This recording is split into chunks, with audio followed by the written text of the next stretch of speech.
Greetings everyone, and Great here for another Age of Empires 3 replay. Small on the south side as the red Japanese, we have a Canadian. Small on the north side as the blue Mexican, we have, I'm assuming that's Chinese.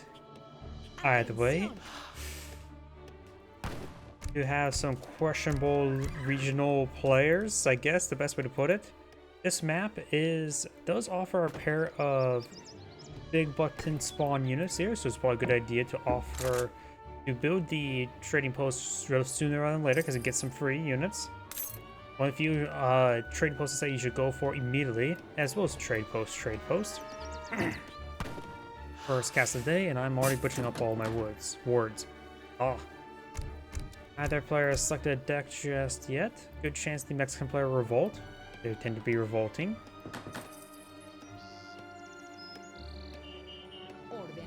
We got the Explorer, which is a foreign name. And for the Japanese player, we've got the Lion Likes My Pixels, which must be a reference to something I'm not familiar with. And of course, the Sombros. Which at first, my mind autocorrects way too often. I may have some sort of form of dyslexia, but I just call it autocorrecting because I have no idea. Because whenever I first read this name, I thought it was some sombreros. And some sort of pun involving some sombreros. I do not know why. Either way, do you have a doctrine, wrong game. We do have a deck selected for the Mexican player. We do have, of course, the haciendas and villages first. He does have cathedrals. There are no Age 3 cards, so he's definitely going to revolt. In probably Age 2. Or it does go straight to Age 3 and then immediately revolt. Looks like standard Japanese revoltic. You got a lot of military cards in Age 2. And you also got the double factory in Age 4. Yep. Hola. For the Japanese player, we got the new land deck, which is apparently better than the old land deck. Third Orchards, or the Shrine. Wait, ×2 Shrine Wagon. He usually doesn't go for that card, doesn't he? We usually see the ×4 or the ×5 Shrine Wagons, but he has gone for double Shrine Wagon 8-2. That's interesting. He's already gone for one round of them. I think there's some better cards than that, right? Even like the Team Economic Theory card, 8% collection rate, may result in more resources? This is interesting. It could allow him to skimp out on any sort of wood consumption Age 2, but then again, people tend to go for a large amount of shrines. Yeah, now the Torii Gate's being built in a heretical angle. Mexico's aging up to the Ritaro.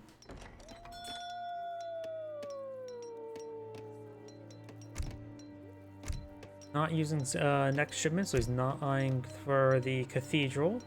We also do not have independence movements.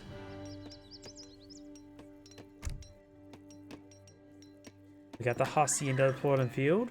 I don't know why on this terrain just makes it look a little bit weird. Probably because it pushed up some terrain up, some terrain down. But it looks like it feels slanted, probably due to the not decal? Is that the best way to put it? No. The imprint, the actual like design, the 2D picture design that gets put on the ground. In Up Heroes 2, it's called the deformation action is the actual change like the terrain, while the stamper is what is called for the actual like decal on the ground. Not sure what it's called for Age of Empires 3 in this engine. Got the military wagon. And of course the Padre to supervise the military wagon.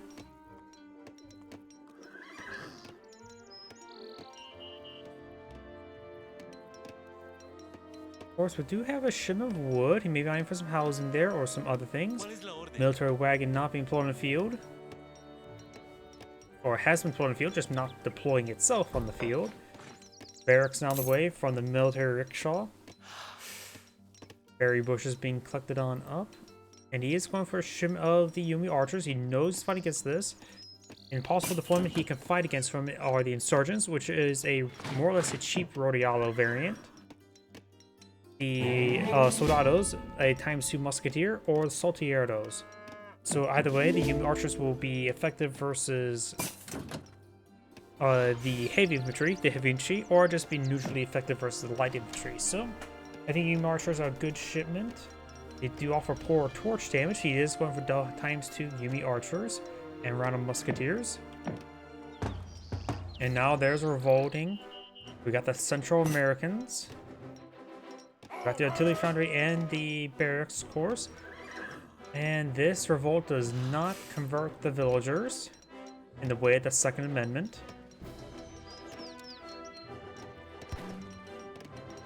And we've got Santa Maria's fire, so you will get some soldados. The 4×2 musketeers has effectively 8 musketeers. You'll receive a free petard with all future shipments, including this one. So he gets 8 musketeers and 1 petard, which is pretty good. But his opponent already has gotten a round of archers. They don't have a massive multipliers, but they have good range and damage, so they are still pretty good. Soldados. Petards punching. They will punch that man in the face with both their fists. Padre in general engaging. Padre goes down. Got a round of musketeers. All the soldados go down. Or nope, there's actually still a couple of them remain. The general's taking fire. The Petard is still alive. Insurgents being deployed in the field. I think that the Soltieros would be better. He also is playing on a Falconet at a really bad angle. He's going to try to focus down. If you can't get melee damage onto it, getting some gunfire onto it, taking out is very important. It's hard to deal with a Falconet in this, again, from your H2, but he does quickly pick it on off.